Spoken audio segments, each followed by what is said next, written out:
Hello from GEHA Field at Arrowhead Stadium. Welcome to SportsBeat Live, where we are going to talk about the Chiefs' 24-10 victory today over the Seattle Seahawks with the folks in the media who know them best. Herbie Teope and Jesse Newell, the beat writers for the Kansas City Star, are here, and we're going to talk about them with you. So send us questions and comments, and let's talk about these 12-3 Kansas City Chiefs. I'm looking over to the left, and Herbie, I bet you can see it. Just a gorgeous sunset over in the southwest of Arrowhead, and I'm looking over to the right, and I see light. It's still light. Here it is getting darker earlier and earlier, but still light outside, and I think Santa's sleigh is making its way across from the east. Hope it doesn't hit the Seahawks plane on the way home, but good win for the Chiefs today. Solid win. Offense did not have one of its great games. It was good in that there were no turnovers for the Chiefs. That's always a big thing, but didn't pile up the yards or big numbers. They got the job done, though. I thought it was a very good game for the defense. But let's hear what Herbie and Jesse have to say about it. Herbie, let's start with you. What is just some general impressions from today's Chiefs victory? The defense, you hit the nail on the head. You're talking about a team, the Seahawks team that entered this game averaging 25.7 points per game, ranked 7th in the league. They ranked at near the top of the league in total yards. And when the dust settled, 10 points. They're 15 points below their average. They finished below average of what they averaged per total yards. Geno Smith also, the passing was down. The defense punched the Seahawks in the mouth, and I thought it was just absolutely impressive.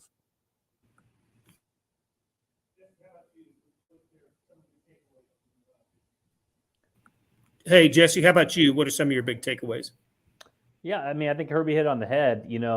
We've been talking the last few weeks, like how good is this defense? They were ranked, I think, 25th or so in Football Outsiders defensive ratings coming into the week.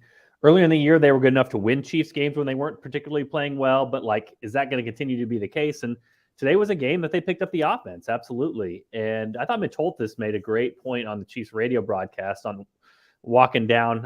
We were getting on the elevators on the way go downstairs, but really where the Chiefs were good, where they were clutch. They had the 3 4th-down stops against the Seahawks, which ended up being really big plays.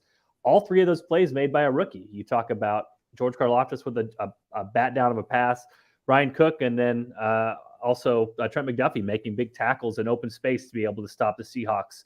I'm looking at these numbers, and basically the offense has sort of moved it the same way, at the same rate of getting first down. This is a real struggle for the Chiefs offensively today, but the defense came through with the clutch plays, had the turnover as well, and so they came through on the big downs better than the Seahawks did on their big downs. So a really big performance by the Chiefs defense. And obviously, I think anytime this time of year when you have these rookies stepping up and performing the way they did today, that gives you a little bit more encouragement heading into the postseason when the Chiefs are going to have to rely on those guys. They're going to have to make big plays then as well. Yeah, I'm glad you made that point about those being rookies. I thought Brian Cook's play was that they were all excellent plays. Cook was stopped for no yardage, and McDuffie's a yard short of the first down. And, of course, Karlaftis, who also ended up with a sack today, so a batted down pass and a sack. I thought this may have been his best game of the season. He was my Kansas City Star player of the game. I thought you could have given him there were a lot of defensive players who were worthy of it. Nick Bolton, Willie Gay. Bolton had 15 or 16 tackles, and I thought Willie Gay had a good game. You mentioned Thornhill with the end zone interception. How about Kansas City winning the turnover battle? Good to see that. Chris Jones with a sack, and I thought he was disruptive. But I gave it to Karlaftis for his couple of good plays in this game. A lot of comments and questions coming in. Let's get right to them. Larry, good to see you. Thanks for being here. Will Vahe be joining us? No. Vahe going total Scrooge on us here on Christmas Eve. Now he's getting through his column, and so is Sam McDowell. So you are stuck with the 3 of us today. Andrew says, please get 84 some new gloves, please. Herbie, what was Justin Watson's problem today? A couple of drops, and one was it didn't seem like it could have been an easier pass. Yeah, it's kind of surprising to see him drop those passes, especially given what Jesse and I saw him do during even training camp. It seemed like everything thrown his way, he was pulling it in. I don't know. Maybe it's just one of those games, you know. That's the only thing. It's just one of those games. Yeah, he's been good for the Chiefs all year, right? There's no doubt about that. So good sign, Jesse, that they're getting this kind of defensive play. Obviously, it's a good sign, right? That they got a game like this today. How much did the weather play into it, though? With lower scoring game, the game came in under, right? And in the over under, I believe was in the 40s at some, but this one came under. How much do you think the weather played a factor in today's game? Yeah, actually closed at 50.5. So this one point total was a lot higher than other ones out there where you talk about like the Cleveland game was supposed to have a bunch of wind in it. And obviously the Browns and Saints do not have the good offenses as the Chiefs and the Seahawks do. I think it was, it impacted it. We saw some drops out there you don't normally see.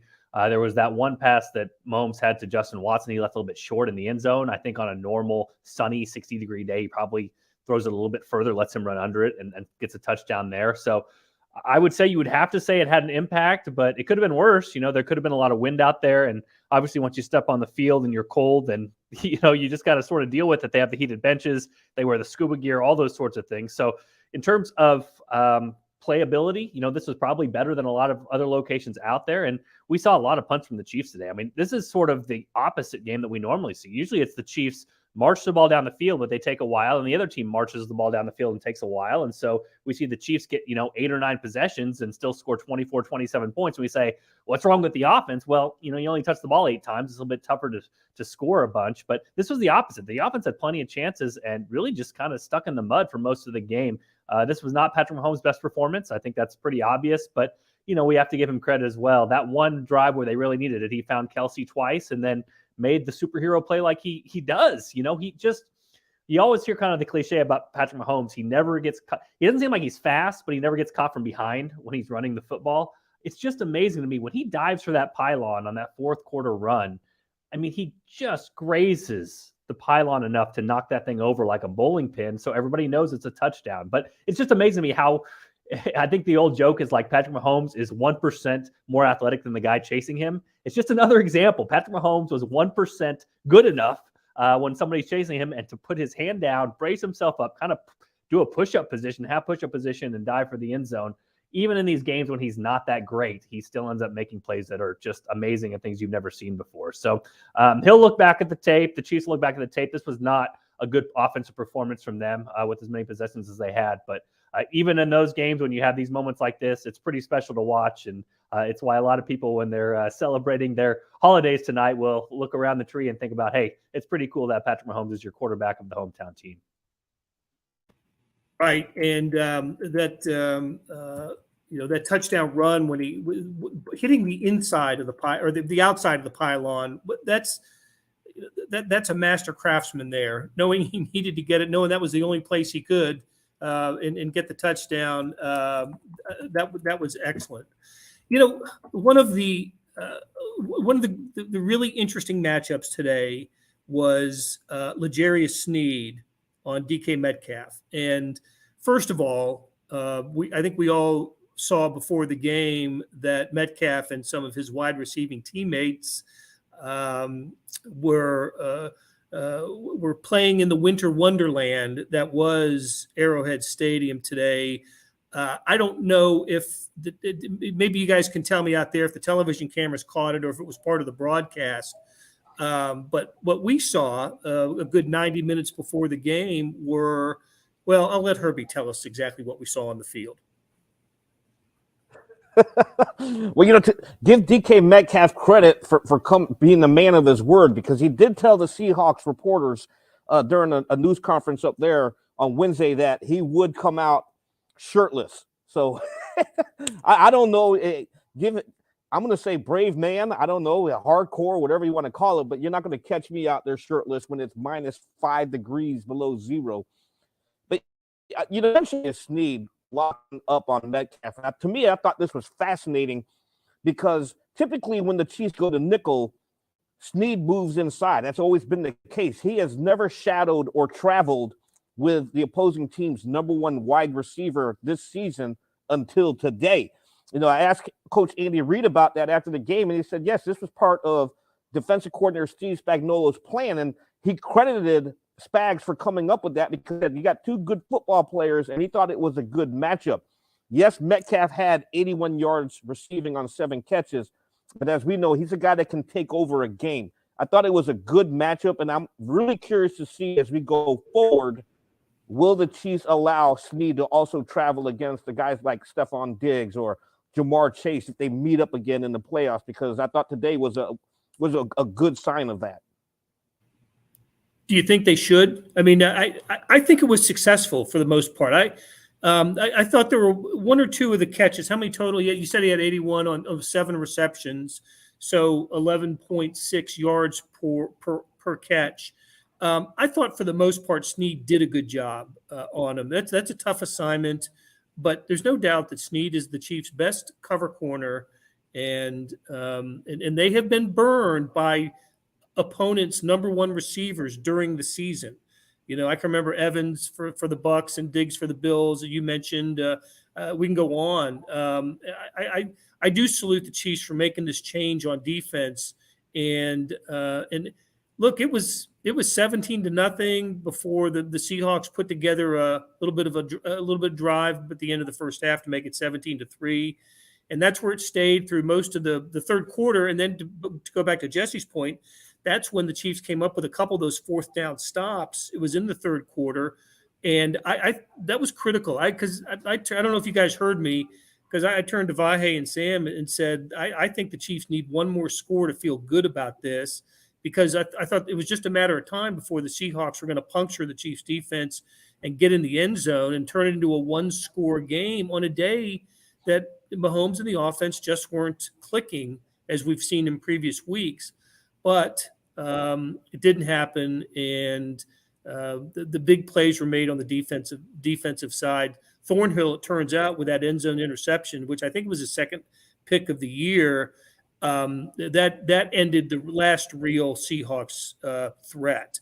Chiefs made it 24-3 after that on the 2 plays that Jesse alluded to, Mahomes to Kelce, and then got in the end zone on Mahomes' run. Hey, I want to talk about the first 2 touchdowns for the Chiefs, the Kadarius Toney, flip pass, and then the Jerick McKinnon touchdown reception.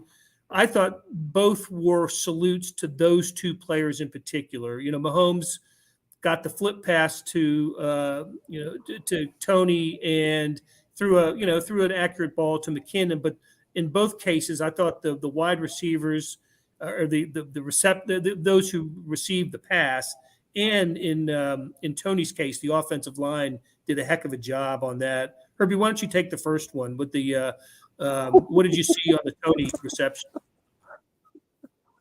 All I know is Jesse Newell and I were sitting next to each other. We both kind of like reacted at the same time, because all we saw was this big giant mass coming over there and just destroying Seahawks cornerback Kobe Bryant. And then we look up, and of course, Jesse said, was that Trey Smith? And I was like, I think that was Trey Smith.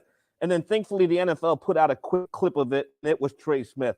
This is the second time this year we've seen him just totally obliterate a hapless defender, a defensive back trying to stop a play inside the 10-yard line. He did it in Denver against Justin Simmons. We see it here again today, and the path for Kadarius Toney is just to walk right into the end zone. So kudos to the Chiefs for coming up, play design, and kudos to Trey Smith for executing that block. And then on the McKinnon touchdown, that was just kind of all effort, wasn't it, Jesse? He gets catches the ball. He's open in the flat. Mahomes gets it to him. Spin move at about the 3 to shake one tackler, and then he powers through another one at the goal line. Andrew, he's got like 6 touchdowns in the last month. Yeah, I added him up. He's got 6 touchdown receptions in his last 4 games, and the 26-yard touchdown run against the Texans last week to win that game in overtime. McKinnon is really becoming their go-to guy when it comes to touchdown passes. Yeah, the broadcast mentioned he had the most touchdowns in December, I believe, in the NFL. Which, again, if you'd have told us that about a month ago, I'm not sure any of us would really would have believed. But yeah, I mean, so I kind of on these, this is kind of where the MVP battle, if you will, sort of gets convoluted, because I think Patrick Mahomes last year would not have thrown that pass to Jerick McKinnon. Because it's a check down. It's not in the end zone. He would have looked for a guy in the end zone to make that play himself. And if not, he would have scrambled around. He'd run backwards. He'd run around. But this year, that's sort of what he's done. And we saw that last week against the Texans, where he was just so much precision, because it's like he said he saw there were openings in the zone that he wasn't taking advantage of against Denver. So the next week he comes back and says, if a guy's open in the zone, I hit my back foot, I'm going to hit that guy. And so if you watch that play, it's kind of designed basically to kind of get some traffic in front of Jerick McKinnon's man. And Jerick McKinnon gets the ball around the 7 or 8, and he can get the ball to about the 3 or the 4. Then he's got to do the work from there. And so, yeah, it's a great individual effort by Jerick McKinnon to make a guy, didn't completely make a miss, but kind of dodged him a little bit and was able to fall forward in the end zone. But, I think Patrick Mahomes deserves credit, because a year ago, I think that in his mindset, that wouldn't have been good enough. You know what I mean? Like, to get to the 4 or 3 and let his own player make the play, it wouldn't have been good enough. And that's why I think it's tough, the narrative this year with him, because, there's a lot of yards after catch with this team. There's a lot of these type of decisions with Patrick Mahomes racking up these numbers, because he's throwing it short. He's taking what's given to him, and the other guys are sort of getting those yards. So I think he deserves credit for that. I think he deserves credit for that decision. If a defense is going to play you deep, you throw it to the short guy. But again, Jerick McKinnon makes a great play, gets to the end zone. But I think that is a great example of the maturation we've seen from Patrick Mahomes. He doesn't. It's not the Cincinnati game all over again from last year in the AFC Championship game, where he's just pressing to make the miracle play. It's, hey, that guy's open. He's in the flat. I'm going to give him a chance. And I think I'm going to give him a chance has put Patrick Mahomes, safely in this MVP conversation. But as you would ask him, most importantly for the Chiefs, it's put them in position to be the best offense in football, even after losing one of their best weapons in the offseason. So I think that's what's made him great this year, even if some people might ding that against him, because, again, it was a throw out in the flat, nothing really flashy, but it's probably something he didn't do in his first couple years of his career.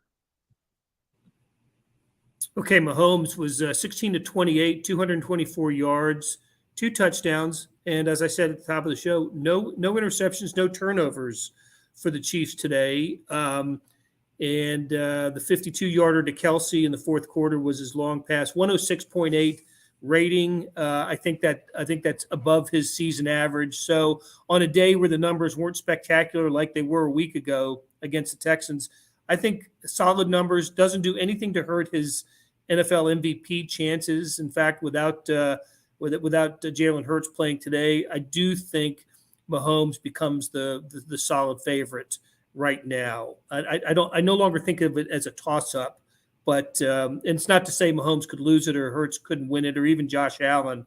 But I think with 2 games remaining, Mahomes becomes if he hadn't already, becomes the favorite to win the MVP. Let's be honest, Blair, too. I mean, that dive, the extending out, the hitting the pylon, we always hear in college football, it's the Heisman moment.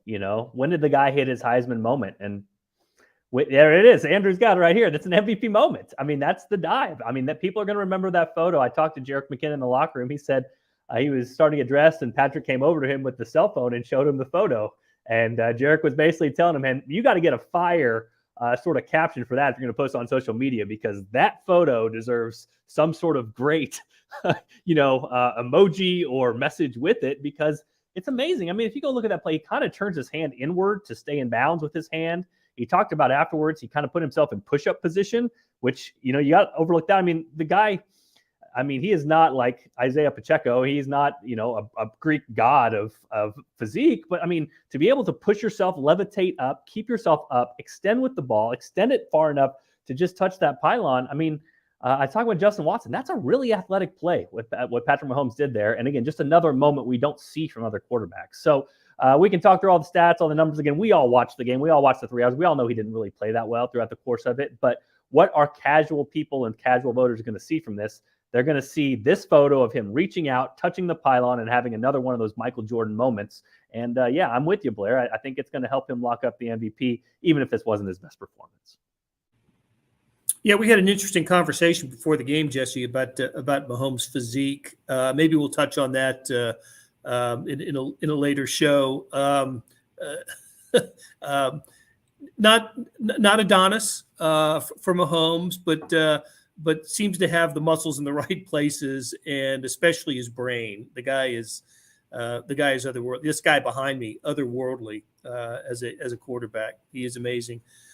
All right, Cody, you mentioned it. I was going to throw this to Herbie. Harrison Butker, the drama, the saga that is the Chiefs kicking game. We don't have to talk about it this week, do we, Herbie? No, we don't, but we can't. We have to give him kudos for rebounding.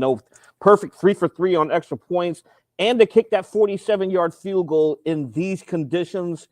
Hat tip to Harrison Butker for silencing the critics for at least another week. Hat tip to Tommy Townsend for silencing the critics for holds, because Butker was pretty good today. Yeah, he's right down the middle on all his kicks, it looked like. And that's sort of what I was looking for, because even with his makes in between his misses in recent weeks, he'd be just sliding it inside the upright. And I know that's all that matters. But for me, I was looking at where his kicks went today, and they all seemed to go right down the middle. Good one, Cody. Good game for him. And man, the Chiefs absolutely have to have Butker be accurate in the postseason, and he always has been in the postseason. That's not been a concern for the Chiefs, and hopefully today starts the beginning of just a perfect finish for him for the season. Okay, I don't know about Herbie. You've talked about it a lot over the last month or so. There's a lot of scoreboard watching going on with the Chiefs, and it looked early that the Bills might have been in for a tussle at Chicago. Turns out not the case, and the Bengals. They looked to be in trouble in New England. The Patriots had the ball at the 5 inside 2 minutes, down 4, and then lost a fumble. And the Bengals put it away in the end and win 22-18. I think was the final in New England. So, just where does that leave the Chiefs, and what has to happen here in the next 2 weeks for them to become the number 1 seed? They need the Buffalo Bills to lose, and of course, I think all of us are circling when the Bills square off against the Bengals, because that's going to be the marquee showdown. I guarantee you, probably a lot of Chiefs players and Chiefs coaching staffs will probably be watching that game as well. The Bills had the Patriots next, or I think they have them next. I don't have the schedule in front of me, but I don't think they're going to have any problems beating the Patriots, none whatsoever. So it's going to be the Bengals and the Bills. That's the big game. And as Andrew reminds us, it's next week. And I believe could Monday night or Sunday night? It's a night game, I believe, primetime game. So that is that's the game we're all interested in, assuming the Chiefs can handle their business against the Denver Broncos at GEHA Field at Arrowhead Stadium. Another noon kickoff next Sunday. So Roy asks, wonder what Sky Moore has to do to get more playing time other than avoiding punt returns. Sky Moore, I noted on one of the one play in the first half, we kind of had our eyes on Sky Moore, and I think it was Mahomes ended up throwing the ball over the middle, incomplete, and he had Sky Moore wide open on the right side in the flat, and might even have been a touchdown. But I don't think a target. Did he have a reception today? I got the stats right in front of me. Let's look. Sky Moore, 1 catch for 5 yards. I don't know, Herbie. Is there still a trust thing with Sky Moore, or I think of the balls that Watson dropped today, and what is it going to take to get Sky Moore a little more action? I think if anything, it's a matter of there's only so many balls that can be spread around in this offense. Patrick Mahomes has been consistently throwing to 6, 7, 8 wide receivers every game this season. So now it's a matter of where can you fit him in? And you got to remember, Kadarius Toney just came back, and he's a playmaker. And they should have McCole Hardman back here for the postseason. So now all of a sudden, Sky Moore has all the talent, but so are all the other players. They all have their own certain roles within this offense, and it's to kind of figure out how many balls can you spread around and who's the main guy in the game plan. And I don't think it's going to be Sky Moore, not this year at least. Well, and that's an interesting thing that Herbie's talking about here, Blair, because this is sort of where the Chiefs are at with tight end. I mean, you noticed when Jody Fortson went down, Blake Bell was immediately elevated. It was almost like they were sort of waiting on a tight end injury to get Blake Bell back in there. But when McCole Hardman comes back, the Chiefs all of a sudden are one too many at receiver. So they have to figure this out at some point, again, barring some sort of injury. But yeah, Kadarius Toney and McCole Hardman kind of do the same thing. Justin Watson knows all the positions and is a special teamer. Sky Moore obviously is a flashy guy, and the one catch he did make, he made actually two guys miss on that screen pass. So it was actually a pretty impressive play by him. I think he's too talented to not be on the game day roster, if you will, but the Chiefs are going to have a decision to make here at some point. So that's why, I'm not saying anything that Justin Watson doesn't know. He's a contributor on special teams and done good things for them, knows all the playbook, and obviously Patrick Mahomes has a lot of trust in him. But those guys at some point, somebody's got to be the odd man out. You can't just continue to throw receivers on your roster if you're not going to use all of them. So that'll be something to watch here in the next few weeks to see kind of who wins that battle and who at some point might have to be a game day inactive, even when they've performed a pretty big role throughout the course of this entire season. All right, good stuff. As always, from our guys, from Herbie Teope and Jesse Newell, and from our producer, a sad George Howard tonight, Titans fan. It's just a tough go today and all season for George. So, hey, I think they're tied now with the Jaguars in the AFC South, but do not hold the tiebreaker over the Jaguars. They lost to them earlier this year. So anyway, hey, everybody, we're only hours away from Christmas Day. Have a fantastic one and a great holiday season. Thank you so much for joining us tonight and all year. For Herbie, Jesse, for Vahe Gregorian, and Sam McDowell, I'm Blair Kirchhoff. We'll talk to you again soon.